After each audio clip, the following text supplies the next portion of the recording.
It's that time of day where the planes are flying around and the internet's going down. And All's been quiet on my end so far, Zach. So I don't know. They either have the day off, or they're getting ready to fire up. We'll see. Maybe they're deployed. Who knows? I don't know. Let's hope not that one. How's it going? What's up?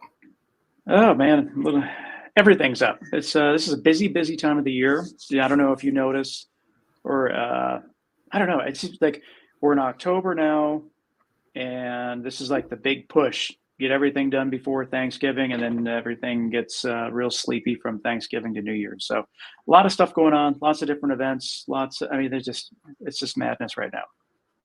What was the last app that you downloaded to your phone? Like from a tool perspective or something like to help. Well, the interesting thing that really interesting question that you bring that up.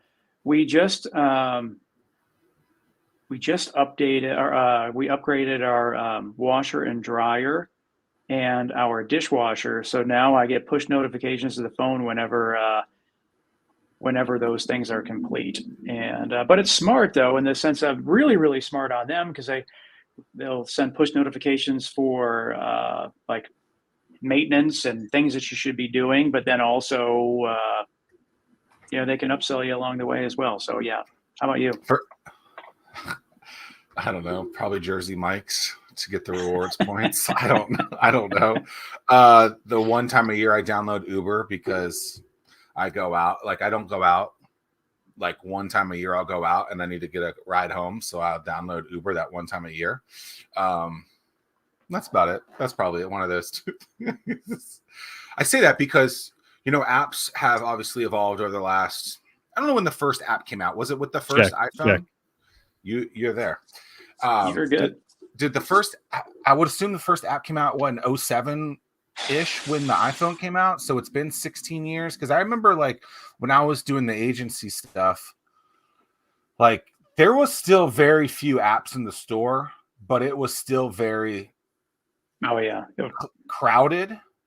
And so now and I asked you that question, like, what was that last app that you downloaded? Because I don't even think to do that anymore. And so like, I'm interested in this conversation today because the tool that Justin has developed and is continuing to build is in that world, I believe. And so it's just from a consumer perspective, from a business perspective, it's interesting how you make that decision, yada, yada, yada, things like that. I mean, who knew? Tim has an Instagram account for his washing machine now. You're going to see the clothes in there, clean it. I mean, it's just lots changed, I guess. Yeah. Yeah. Welcome to the show, Justin. Thanks for joining us. Yeah. Thanks for having me. Does your dishwasher have an app, Justin? It does not. All right. No, I think everything's like connected though, right? I guess that is smart that, because I remember Ian Taylor, when he bought his house in like 12 or 13, his fridge had all that stuff. And it'd be like, oh, you gotta buy this and this. And it was creating this list for him, which I guess that makes sense. But that was 10 years ago. I mean, it's a lot of evolution. Yeah, I really am drawn to IoT, and I like the potential there. I think as far as my fridge ordering the essentials for me automatically, I don't know how I feel about it, but well, I mean, the crazy thing, like with the washing machine app, with the app within the washing machine, you can download different cycles. So if you have a special bedding or special clothes, so it will change the cycles, and so from that standpoint, it's pretty fascinating how far things have advanced. So are you telling me you can't press a button? Well, you can, but on the machine, you're but you can't pressing a button. You're just pressing it on your phone. Yeah. So I mean, different agitation times and different speeds that it rinses or whatever. I mean, it's just from that standpoint, it's that's pretty innovative, I think. Could be someone still has to take the clothes and physically put it in the washer. That is true. Someone still has to hit start. So have you seen these things? Like where, like if you have a second floor house and like they got these chutes that they just throw the clothes towards. We had one when I grew up as a kid, a laundry chute. But the ones that actually suck them in from far away. So like if it gets close, it'll pull it. It's pretty wild. Like, man, they got some wild stuff. Yeah, the things that people are coming up with. It's very dangerous. Yes. Yeah. It's no wonder most businesses fail, right? Yeah. Well, I mean, pet rock. Well, yeah, the whole product market fit thing, it gets a little wishy-washy at times, but yeah. Tell us about Contractor Plus. Yeah. So, Contractor Plus is kind of the culmination of my experience growing up with a mother who's a general contractor, spending my summers doing a lot of rehab work, mostly Victorian remodels and some whole new builds and a lot of kitchen remodels, and got a really good strong sense for the needs of builders and contractors. Just seeing how things were kind of capped in that industry, and in college I was working on my graduate degree and joined a real estate company. And interesting enough, we were subbing all the maintenance out, so managing over 5 years. So we grew about 800 doors under management, and we were subbing everything out. $4 million a year just going bye-bye. So we started a handyman company, and it's kind of interesting because I noticed, all my experience was limited to building and remodeling. And then when we started the handyman company, it's totally different line of work. We do similar things, and many times we do full remodels as well. But the needs of a handyman company are very different than the needs of a builder. But what I learned was builders and GCs and service businesses are constantly collaborating together on larger jobs. And if you take a step back and look at the way contractors actually work at the network level, you'll see that it's very common for GC to bid on a big project and sub everything out to different individuals or different entities. And then I, started looking for solutions that could really facilitate and enable our workflow and our scale. And I found that there was nothing on the market that really did that. So I became, I guess I got inspired to try to create that solution. And that's what Contractor Plus has turned into today. We started as a mobile app, and we did that taking like a freemium approach because small to medium-sized businesses and artisans are very price sensitive. Existing solutions on the market like Joist are very limited. Like they limit, you can do estimates, you can do invoices, you can get paid, and that's it. No scheduling, nothing that, that contractors really need to get organized and increase their volume and increase their collaboration and actually streamline their business so they can buy back their work-life balance, make more money with less effort. And I think that's the goal of any business, right? Make more money with less effort. So I became really determined to create the solution that could help contractors do that. And that is our inspiration here at Contractor Plus. Yeah, it's fascinating in the sense that, like, right now, I don't think my neighbor's listening, nor will they. But they're in the process right now. They're redoing their right. They're all and they realize they're in too deep right now. They're redoing the laundry room. They're redoing their kitchen, and they're redoing their master bathroom all at the same time. And we live at the end of a cul-de-sac, and dude, it's just madness right now with the to your point, the number of vehicles, because everything is subbed out to so many different people, and it's just wild to see it. I mean, multiple electricians from different companies, all they're doing. It's just, so I can see that just based on how much subcontract goes out, that smooth out this process and connect everybody. Is that not smart though to do that? Like, I know you said you lost $4 million, but like having specific experts in certain things doing those jobs on the surface level, it seems like that's a smart thing. But when you dig deeper, is it not typically, or how do you look at that now? So it's all about the cash flow. And really it's like, if you look at what you're spending, if your cost is greater to sub something out than it would be to do it internally, then your margins are lower by subbing it out. So there becomes a point in any business where you have to decide what makes the most sense economically for scale. Does it make sense? And there were still things, don't get me wrong, even when we had 45 employees, we were still subbing some things out. We bought one carpet cleaning van, for example. When you're running a property management company, there's a lot of carpet cleanings. but we could only do so many carpet cleanings a day. And with 800 doors, we had many days, not always, but many days we'd have many more carpet cleanings than what we could handle internally. So we had to still sub some things out. But when you sub things out, you are always going to accept lower margins. Now, as a contractor, that makes sense. You know, I have a friend that's doing 10 or so builds a year. He would love to build 20 homes a year. But I hear from him all the time. His biggest complaint and frustration is, I can't find the right talent. I can't find the right people. I find a good person and they leave. And, most of these guys are hooked on methamphetamine or doing, I just can't find good workers.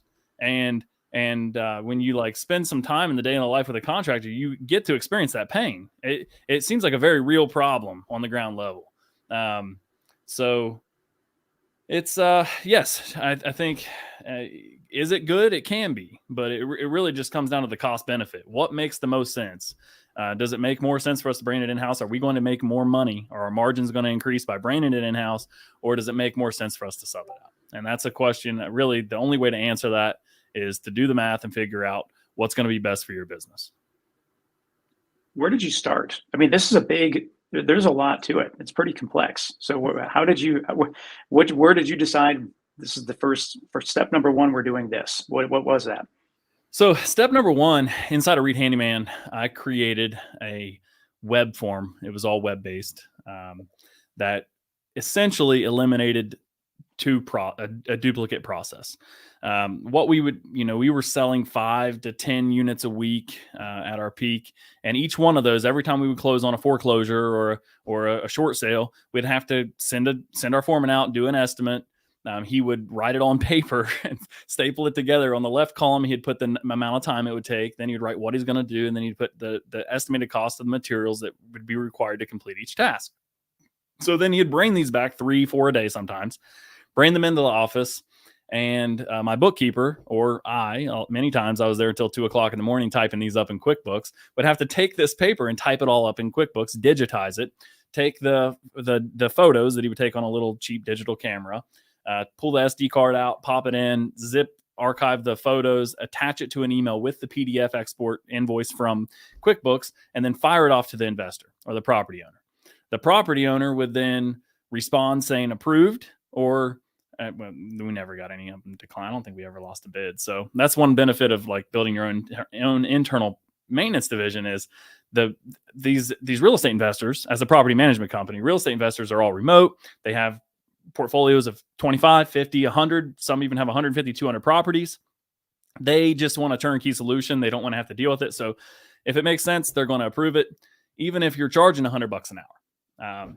And I think we were billing $75 an hour, plus marking up our materials by 30%.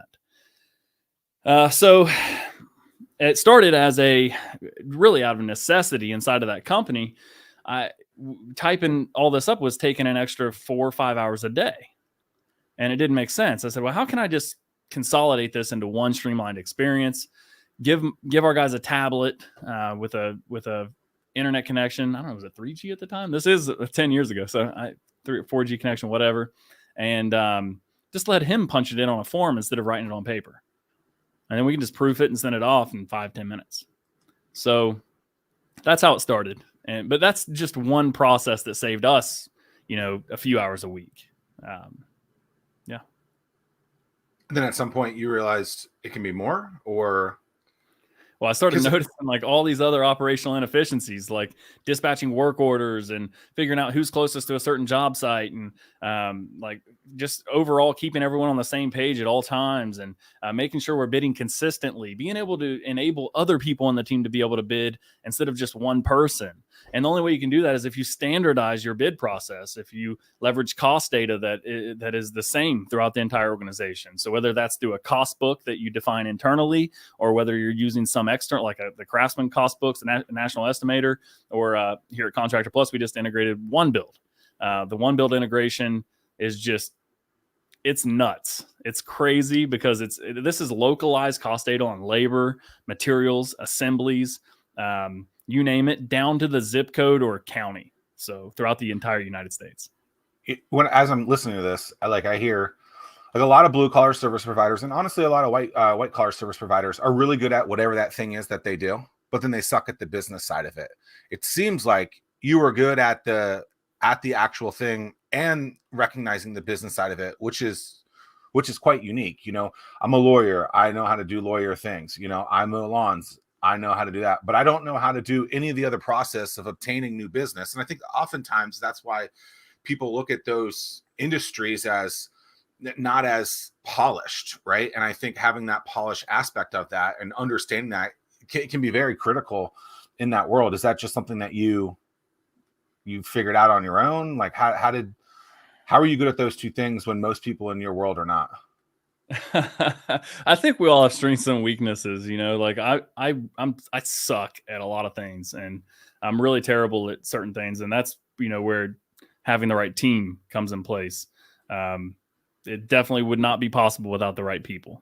And, but I think to answer your question, I don't know why I am the way I am. What I do know is I have always, you know, growing up, now I'm a little bit more extroverted, but I grew up kind of introverted, kind of in my own little world. And I always had just this internal, just the way I work, the way I'm wired is just to figure out a better way. And it's that way with everything I do. I look at a process, I look at something and I say, this could be better. And then I just can't let it go until I figure it out. So starting with when I was 13 years old, 1998, I believe, 1999, the website's still on the Wayback Machine, archive.org, Verta, VERTA.net. I got the premonition to start selling dial-up internet service. Of course, I didn't have the means to raise capital and I didn't know what I was doing. I think my parents took a HELOC out on their house and got, I think it was like $75K. I mean, they believed in me as a 13-year-old. So that says something, I guess. But I had to drop out of school. I didn't drop out. I went to homeschooling just so that I could answer the phone at 2 and 3 o'clock in the morning. Turn my bedroom into an office and we grew to a couple hundred paying customers.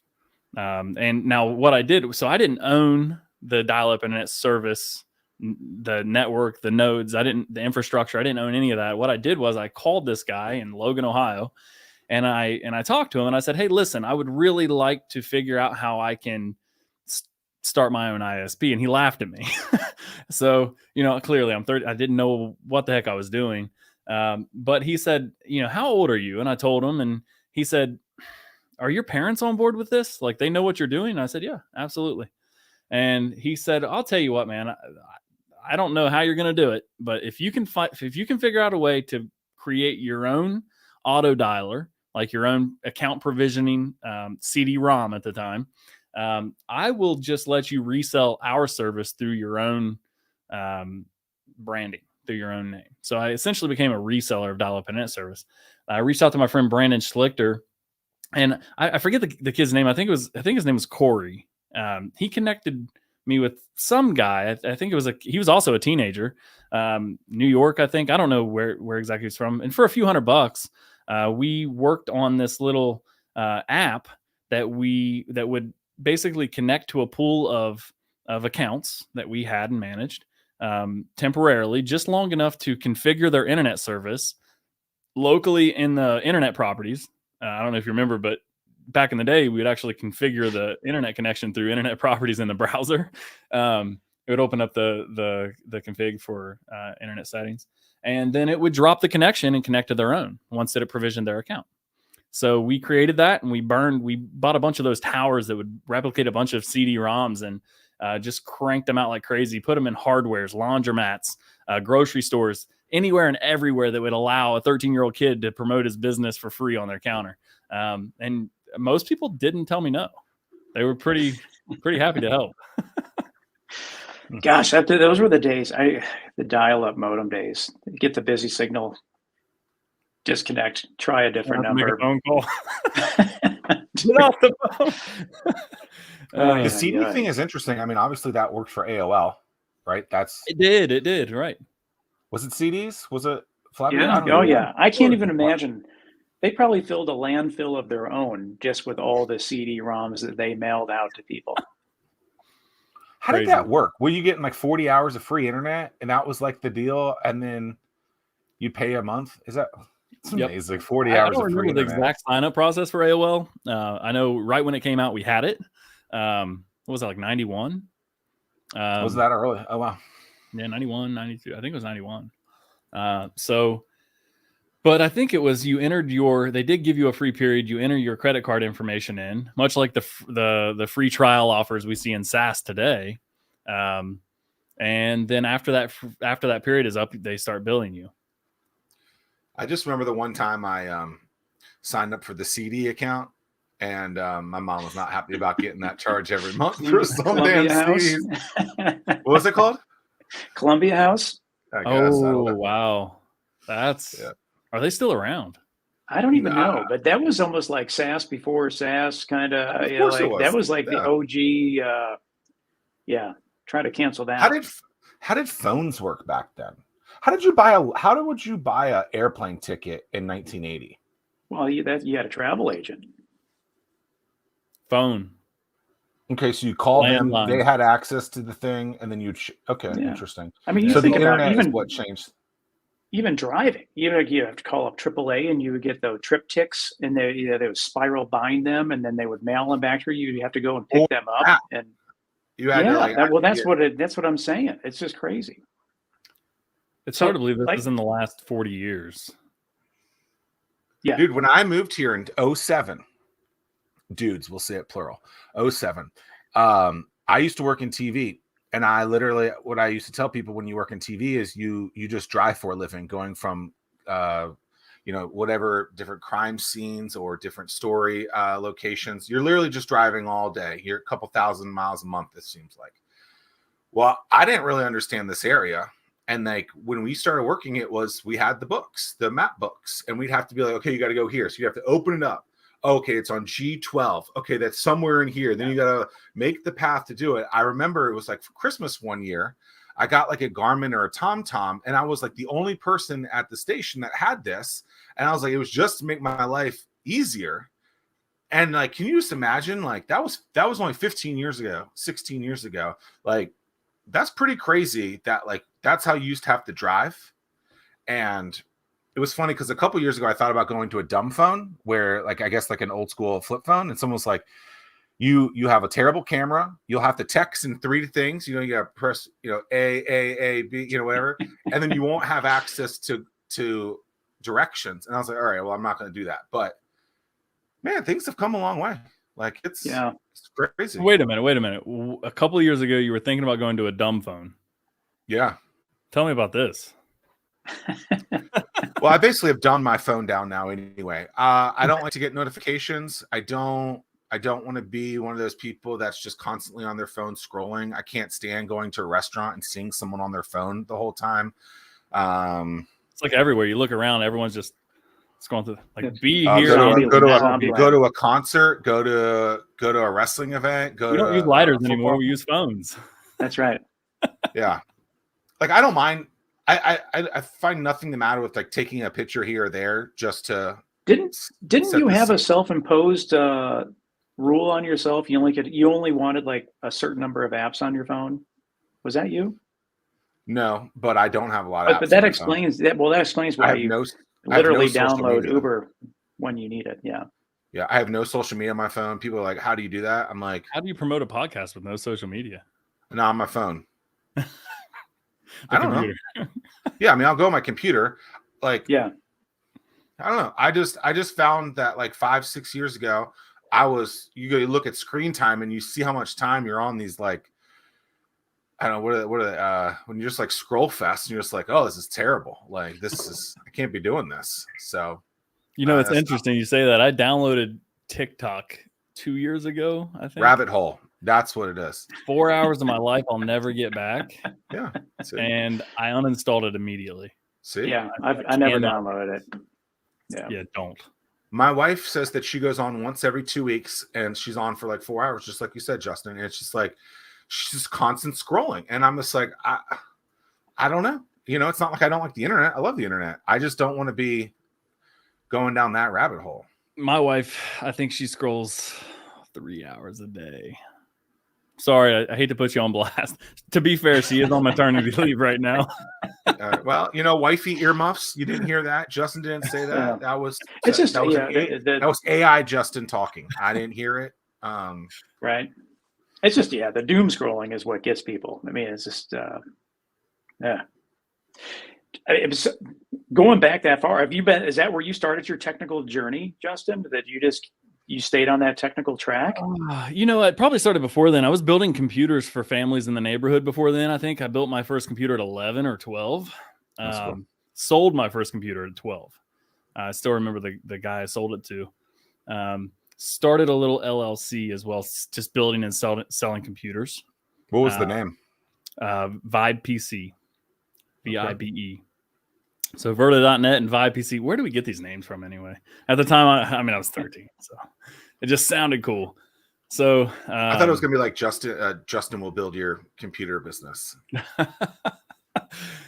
So yeah, and then I really just got into web development. Started building websites back in the days of nested tables, and gotta love it. I actually did some really impressive. I was just talking this morning about the things that we could actually do with nested tables before HTML5 and everything that front end web tech has evolved into.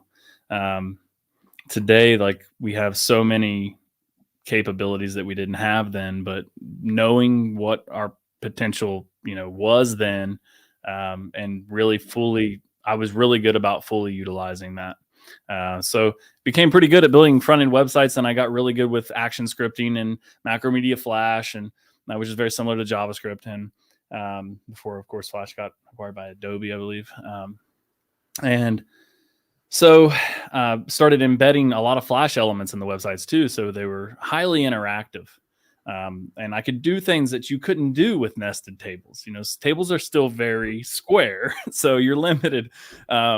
How do you make that look good? And with Flash, I could embed a square element, but it could have a slant to it, or it could have hover. We could do a lot of things then with Flash that you can do now, of course, without it, just with style sheets and JavaScript. So, but the one downside is you had to have the Flash applet installed on your machine. I'm sure you remember the days when you'd see like, you have to install this plugin to view the website.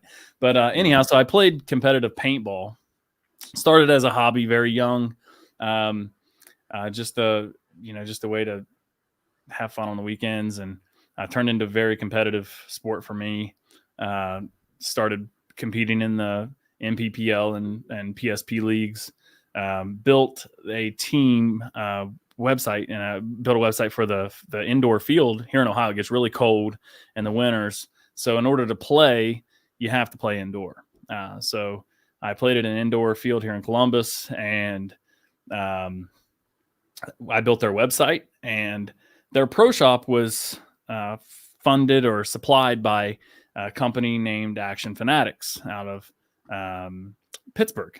And the CEO of that company was Jeff Lizick. He and I are still very good friends to this day. In fact, I believe he's coming to the Hocking Hills here in Ohio with one of his business partners this weekend. Yeah, he just texted me. I need to get back to him. But he is just a brilliant CEO. I mean, this guy, he's not real well known, but like, if you look at his businesses and what he's been able to accomplish over the years, he's a genius. The guy really knows his stuff. So he owned that company at the time. They had a few locations, and they were supplying many pro shops. I think they were the third largest distributor in the sport of paintball. So he called me. I was working at Office Max, I think, in the middle of the night, and restocking shelves. I get a call really early in the morning, and he said, "What are you doing right now? You don't know me, but I forget who gave my number. John Howard or somebody gave my number from the Action Sports Indoor Paintball."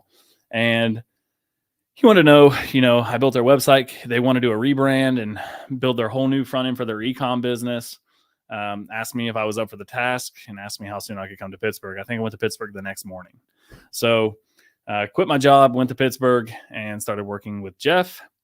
It wasn't long after that he had an acquisition offer from Key Action Sports, the biggest, most definitive name in the sport. They buy up all the brands. I mean, it's just huge. That company's owned by a guy named Gino Posterivo. They're in Sewell, New Jersey. And interesting enough, out of Jeff's entire team, you know, he had dozens of a lot of, I don't know how many employees, a lot. He wanted to know who built the website. So it seemed to be a trend. You know, everyone wanted to know who built that website. And he said, I want you and Justin to come to our office. I think it was next week. We got in the car, drove across the state of Pennsylvania, and went to a meeting. First, we met with our lawyer, and then Gino came, and they talked to us collectively and then talked to us separately. And they made us both offers. Man, I was 17 or 18 years old at the time. And I think they offered me $35K a year, told me I'd have a team of 10 working under me. And I turned it down and decided to go to college. So interesting. I went to college for entertainment business and law, music business and entertainment business and law. My first job outside of college was at a real estate company. Go figure. And I was building websites. So something I was self-taught on. I ended up working on doing something. And that's why you listen to guys like Elon Musk talking about how college is just kind of a joke.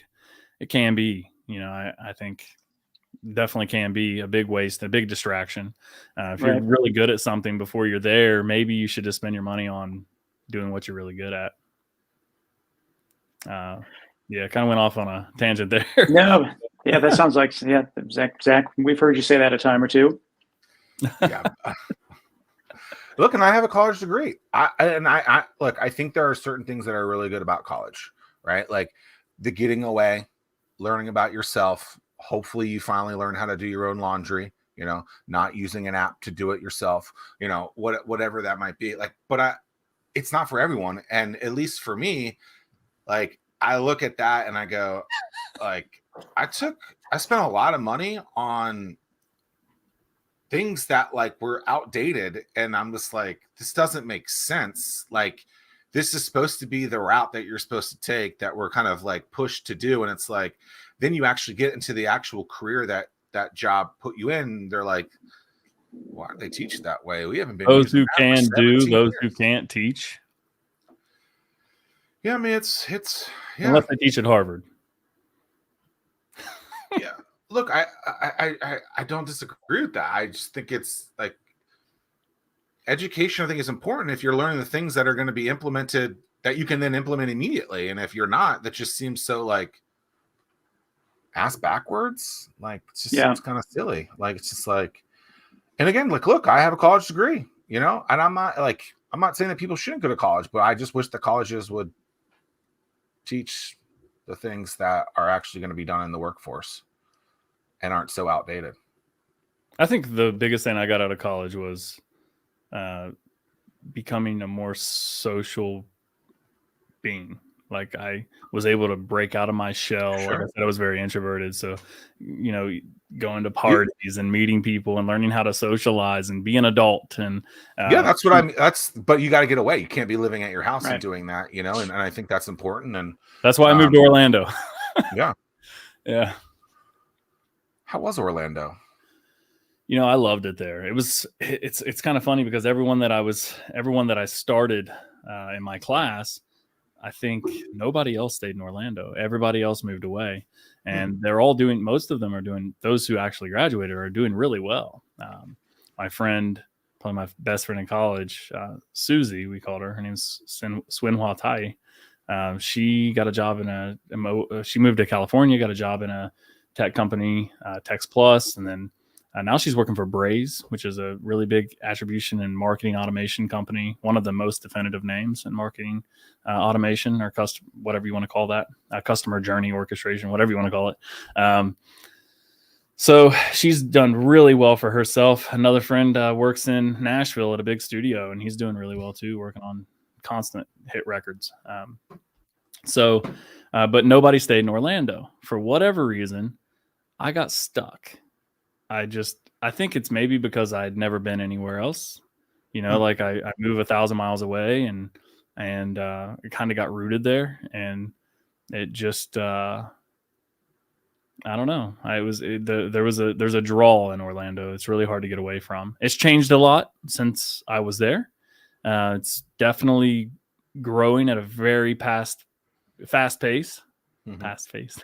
A lot of I think there was a hurricane that went through Puerto Rico, and half the state of Puerto Rico is in Orlando now. So the population's a little kind of crazy, but I like it. I like food, and we have endless cuisine. I mean, anything you can imagine. I like entertainment. We have all the theme parks and amusement parks, and I love live music, and we have 5-6 venues, plus all the local stuff, the B and C venues. So it had everything I wanted. It was very hard for me to leave. So if someone was trying to get involved with Contractor Plus, like who's the target? Who are you looking for? What's your pitch to them? What are they getting? What's the elevator pitch? So if you are a artisan or a small to medium-sized home service contractor, you are probably not going to want to spend a fortune on your software. Contractor Plus has a free for life plan. Currently it's called the basic plan. We're rebranding that to the freedom plan, where we're not going to limit you on the number of documents and stuff like that you can create. We truly believe in facilitating your scale as a small business, because we are a small business and we understand, we know what it's like. That said, we grow as you grow. So when you need additional features like scheduling and job management, and soon our subcontractor network and everything else that Contractor Plus has to offer, we do have some paid plans. And the pro plan starts at $29 per user per month, and the ultimate plan starts at $49 per user per month. We have crazy annual discounts as well. Actually, almost 70% of our users prepay annually. So you can expect Contractor Plus to give you everything you need to truly get organized and systemized in one central place. You can also, the value prop is pretty huge. You're probably currently paying for, assuming you're using some software to run your business, you're paying for a contract solution like DocuSign. You're paying for a CRM like HubSpot. You're paying for project management like ClickUp or Monday or whatever. Maybe you're using Buildertrend, $600 a month. You're paying for 10 plus different pieces of software if you really care about streamlining everything. And with Contractor Plus, you can do all that in one place at a fraction of the cost. Interesting. So you said, Tim beforehand said you were really good with your numbers. So let's see. Let's put you to that test. You just said 60 or 70% of your customers pay the yearly, the annual fee. Yeah. I'm interested if you have more churn on that yearly or more churn on the monthly contracts that come through. More churn on the monthly. The lower the ticket, the higher the churn. So we've noticed that the pro plan has last month was around 12% net churn, and the ultimate is just north of 5%. So still, though, that's very high. We have an average churn, net churn of 8% right now. The best we've had it was down to a little less than 4% for 3 months consecutive. And I thought we had it mastered. I was like, man, this is great. And then started raising again. And I'm like, what are we doing wrong? And so how do you unpack that and figure out what is wrong? Yeah, I think that's actually a really powerful thing. Any SaaS, like, you really have to be focused on that. The way I look at churn is you're in a boat and your entire team is in a boat. You're on a boat together and you're rowing that boat to get to your destination, whatever that destination is. Now, there's a hole or there's multiple holes in that boat, and water is constantly filling that boat. And if you don't continue to throw that water overboard, you will sink and you will die. So our team of 20 or so right now, we are spending half of our time rowing and half of our time in the boat with buckets, trying to throw water overboard so we don't sink. And that is my analogy to kind of articulate what churn is and how you keep a business alive and fighting that churn. Now, the real goal, though, is to dig the problem up by the root. You got to dig the weed up by the root to get rid of it for good. So you have to identify where those holes are. Instead of just standing there with a bucket throwing it overboard, you need to start investing time into patching those holes so the boat doesn't take on any more water. So those would be the leading drivers of churn. The way we identify the leading drivers of churn is mostly through a customer feedback loop. So we implemented a tool called UserBack. There's others on the market we evaluated, like Canny and others, where basically our users can report bugs, they can report feature suggestions, they can report just general feedback, and then it all goes on an idea board where other users can comment and upvote. If you're watching this right now and you're a Contractor Plus user, a lot of people have started using this, but we want more people to use this. The more people that use this, the better that data becomes for us and the more actionable it becomes. So what we do is we prioritize using RICE prioritization, which allows us to ensures that we are focusing our limited efforts to prioritize certain developments on what's going to have the greatest impact on the user experience. So we are really just trying to identify what's causing people to leave. Where is their friction? Why would someone stop using this? And we do that a number of ways. One is through the idea board and just that feedback loop. One is an exit interview when they quit, when they leave. So they fill out a form why they're canceling. We take that data to heart. And then we also reach out and try to get additional feedback. That all really helps us identify why people aren't happy and what we can do to better meet their needs. That exit interview and that form, like I 100% agree trying to get as much data out of that. I feel like most people, it's like you don't want to answer your door because you don't want to, when someone's knocking on the door, you don't want to answer it. One, because you're annoyed, and two, you don't want to probably tell that person no because you just feel bad. Like, how are you getting that negative information out of people when people inherently like are nice people? Even backing up before that, I'm curious of like what your KPIs are. You probably can predict who's going to be the next person to churn based on if you're monitoring the right KPIs. In terms of if someone's daily active, if they were a daily active user and now they're only logging in once a month or whatever, I'm sure there's a disconnect somewhere. Yeah, so we're using we have a few different attribution platforms, but I would say the most insightful is Amplitude. Amplitude really helps, especially from the mobile side. We haven't integrated it on web yet. We need to. But what it does is it allows us to see which features are being utilized by which categories, and we can break it down through any kind of attribution point. So it could be like their service category. It could be the length that they've been a user. It could, we can set up custom reports for any of that. So then that really helps us by looking at that data. We can identify who's using what. We know, like, for example, which features are most used by handyman companies, which features are most used by HVAC companies, which features are most used by plumbing companies. And then we can even we can go over to UXCam and look at the heat maps, and we can see, break that down by category as well, and see okay, HVAC companies typically get lost here. And you can make these hypotheses based on the data to understand what is that customer journey? What does it really look like? Where is their friction? And what can I do to improve their user experience? But it's no minor undertaking. This is like when you get the data, then you have to act on it. And with limited resources, it's like you have to decide, what am I going to focus on first?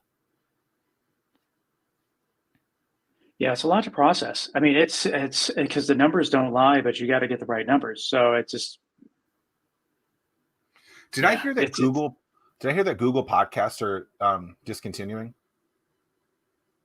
I haven't heard. I don't know. Well, let's say that's the case, and then I didn't read that wrong. But let's say like even a company like that gets, you would think that they're doing pretty well to get that data to then make that decision. Like, it is, by the way. So it is. It's happening in 2024. They're just rebranding and putting an emphasis, channeling all that traffic to YouTube Music. But one thing with that a lot of companies, founders, they don't focus on it. With the data that you're collecting based on how people are using your platform, you also could discover what features you can eliminate from your platform. Because if you've got developers that are spending all this time on features that no one's using, you can discontinue that and focus that energy somewhere else. 100,000%. And there's actually a perfect example of that happening in our organization right now. For the last 2 months, we had 2 sprints back to back. Couldn't get it on one sprint. When we first launched, we had 3 different types of estimates. So when you go to create a new estimate, you notice there's a standard estimate, an area and task itemized estimate, and a quick bid. QuickBid's like a digital contractor pad, a standard estimate where it's just like in QuickBooks, and an area and task itemized is kind of our flagship estimator. But they all had their own limitations. They all had their strengths and weaknesses, but none of them were like everything, And so we realized people are getting lost. We looked at the heat maps and we looked at the data, and we noticed people are actually getting lost, and we're losing a lot of people halfway through an estimate. They never send the estimate. They never get completed. And when they don't send that estimate, we lose them. They churn out. We lose them for good. So we said, we have to do something about this. It was no small number. It was a very large number. So let's figure out how to eliminate the friction here. Now it's scary because anytime you take away things, we have, everything's divided. We gave people 3 paths and we had people walking down all 3 of those paths. So now it's like, you have to figure out, you have to stake some signs in the path to put them back, nudge them back on the right path, or what I would call the goal or conversion path. So we've consolidated those 3 paths into one. And we've eliminated the choice of having 3 different options there. Now, when you create a new estimate, you just create a new estimate. An estimate is an estimate. But we've taken the best features of all 3 of those and merged them into one totally customizable, drag and drop, super fluid experience that really, once people get used to, they're just going to love it. And then we baked in a lot of, we listened to other people, like the Home Depot data, the data that Home Depot shares with us. Through their API. First of all, their API is on an FTP server. We can hardly connect to it, so it's hard for us to update the data. It's not local data. It's national average. It's not reliable. They lack a lot of building materials. So we kept going back and forth with the Home Depot team, like, we need better data. And it was like pulling teeth to get it. But we finally got the data from a bunch of sources. And now when you go to look at the material costs in your area, it's all down to the zip code, mind you. So like the price that for a 2x4 in my area may be 50 cents or $1 different than it is in Virginia Beach. And that's important because, if we're all basing things on the same cost, then people from a contractor in California might be completely losing his ass Right. because he just didn't have the right cost data. So now we fixed that problem. So we just looked at the estimate. We said, what can we do just to streamline this, put it in one experience? Now, the pushback, we've noticed, like in the last 2 days, we've had 500 chats come through Intercom. No exaggeration. It's actually unsustainable. It's so hard for us to even keep up with the volume of calls and chats that we're getting right now. Because what we've learned is, because we had people walking down all 3 of those pathways. Now, how do you get them on the right path? Because they're so used to doing things the same way. Now we changed it on them. So I think the lesson we learned there is, when you roll out a new feature, even if it is going to be solving that problem and eliminating that friction, you probably leave the old features there and put the new feature in beta for a while, just to give people a time to naturally go to it and then depreciate it slowly. Lesson learned. But yeah, change is hard in that regard. Gosh, yeah, man, it's wild. I think that one of the, it's an interesting thing. I was listening to Franz, who's the chief designer for Tesla, and it was when they took the sunroof out of the Model S back in the day, and he was like, it was a super easy decision because only 12% of the people were using the sunroof, so it's like, it's gone, and just to eliminate that altogether, just save them a ton of time, money, and repairs if need be, or whatever the case. Speaking of Tesla, they have a truck. Not the truck, like the 18-wheeler truck thing. What do they call that? Semi? Auto. They bought Auto, right? Well, yeah, they're like the semi. Yeah, the semi. Oh, semi. Yeah. Okay. Is the driver in the middle of that? Yeah. See, like, that's got to be really weird. Just like, because your whole life you're driving on one side. I don't know if you've ever driven another country, either of you guys, but that's like the weirdest thing ever. It's extremely difficult to then move that thing to the middle. Like, I've driven a tuk-tuk in India. That was extremely difficult. That sounds wild. Like, what driving in India, period, is like bananas. Why did they make that decision to put it in the middle? Have they said anything about it? It just eliminates, it's better visibility in the sense that you can see, you're not looking over a hood anymore, and you're able to see. It eliminates blind spots. It's also self-driving, but the person sitting in the middle just has to, like, observe, right? or are they still driving it? Yeah, I mean, they're still driving right now. I mean, I think that autonomous aspect is a little bit I further just behind searched and I than. saw that actually Uber, so Tesla, I guess, wanted to acquire OTTO, named after Nicholas Otto, I believe. But Uber actually acquired Otto for $680 million. Yeah, it's autonomous is a wild business segment right now. A lot of people started, and only a couple of people are able to finish. It'll be interesting to see how it plays out. I have some friends in the automotive industry, and they say there's a big push. I mean, I think we all know that now, but there's a huge push to go EV, and like the grid can't really handle it today, but they're making improvements to get us to a point where it can over the next 20 years. Well, the interesting thing is I just learned today that or this week that Australia now is producing 128% of their power needs just through solar, and they've got so much. Yeah, huge. they got so much excess power that they're generating through solar that they're investing in everyone in battery Australia was storage. driving an EV, what would the surplus be? There wouldn't be. I don't know. I mean, it's not, it's not as crazy as one would think. I mean, but I mean, it's just good on Australia for being able to do that. I mean, it's just that's big, no doubt. And the photovoltaic cells are getting so much better. Like what they are today and what they were 15 years ago is like 1,000% better. And what they're going to be in the next 15 years is going to be a huge leap forward as well. I think the solar tech in general, like the lifespan is getting longer. The amount of energy they can produce is better. The cost per kilowatt is getting cheaper. All around, the tech is just progressing in the right direction. Well, yeah, just think about what we were talking about earlier. 16 years ago, you had to use a map to get somewhere. You know, where is that going to be now? And, map and thumbtacks.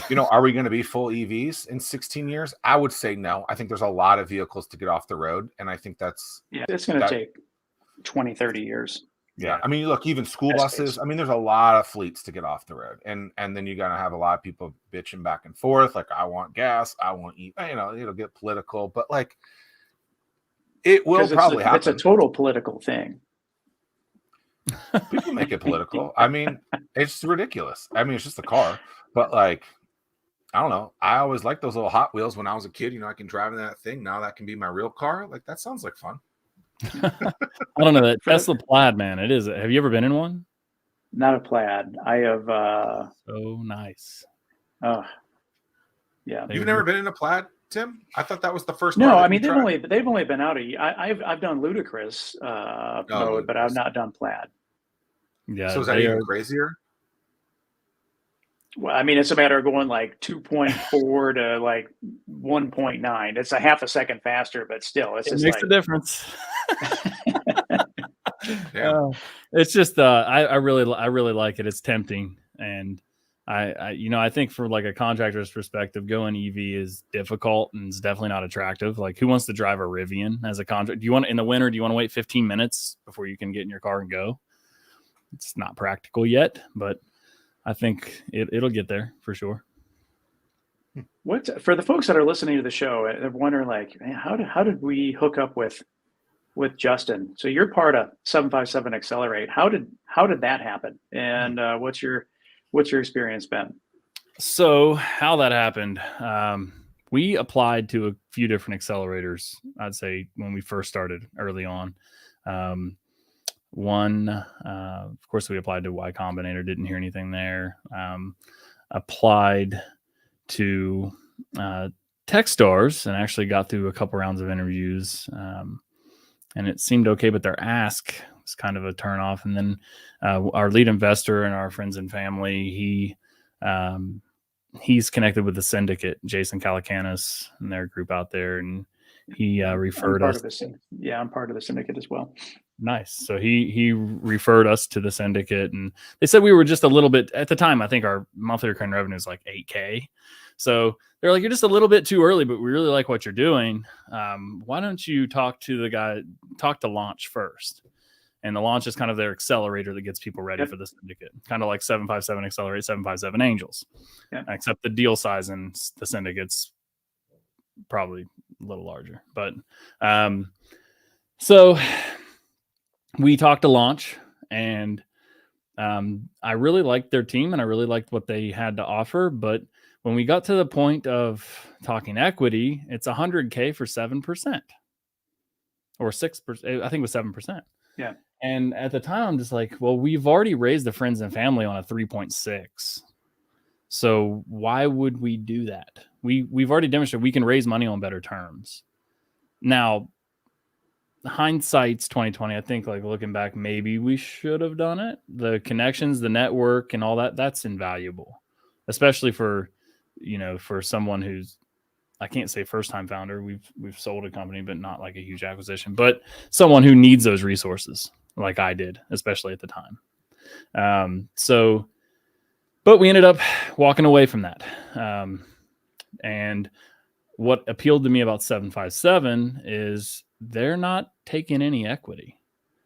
They're giving you a huge network with equally invaluable resources. Just, we've met some really incredible people through 757, and both ex-founders, successful ex-founders, people who've had multiple exits under their belt, people who are very connected to the startup ecosystem and the overall business ecosystem in the Virginia area. We're not a Virginia startup, but they have been just as welcoming to us as they were to anyone else.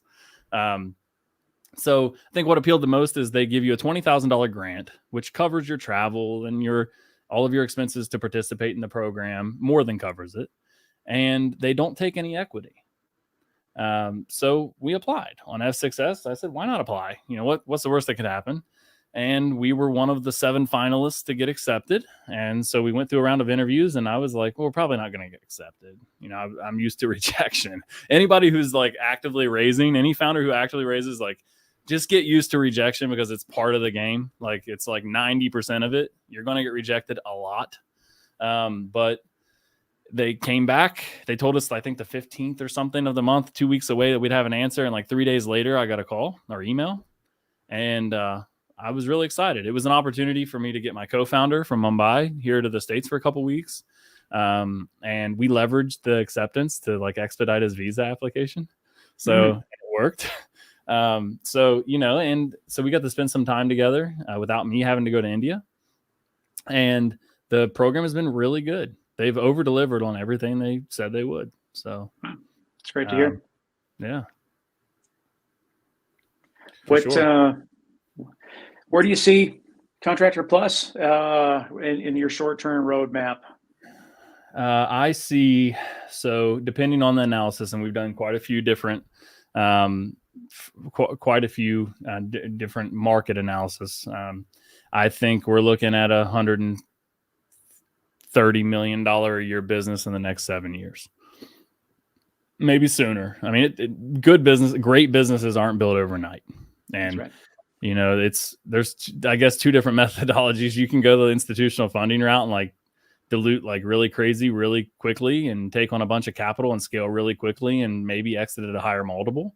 But you can also go the slow and steady approach and listen to your customers and build a world-class product, and that's going to not just appeal to them, but retain them and take the market.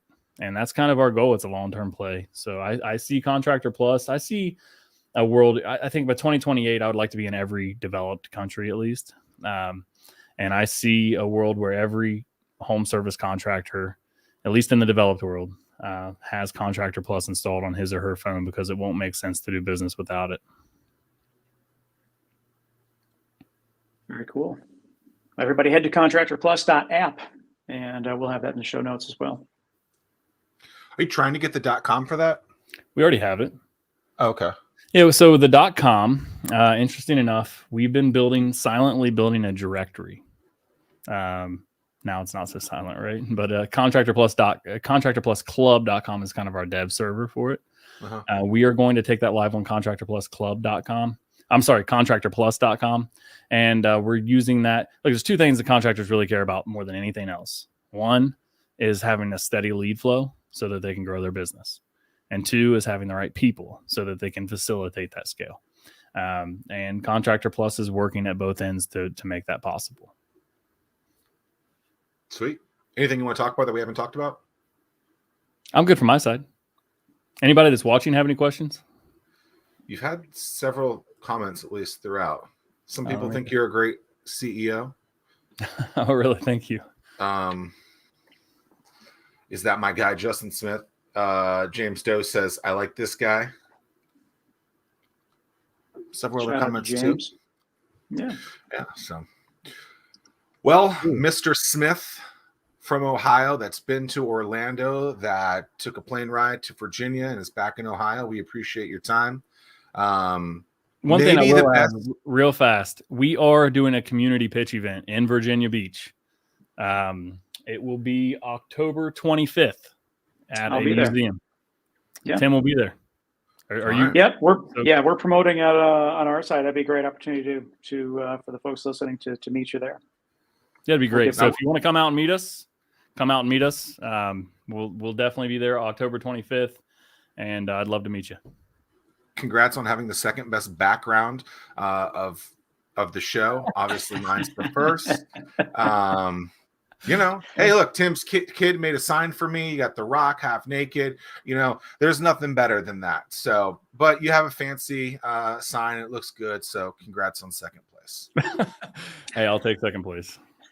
Justin, it's been fun learning about you, and we'll chat soon. Thanks Likewise. for watching. Nice meeting you. Thanks, Justin. Take care.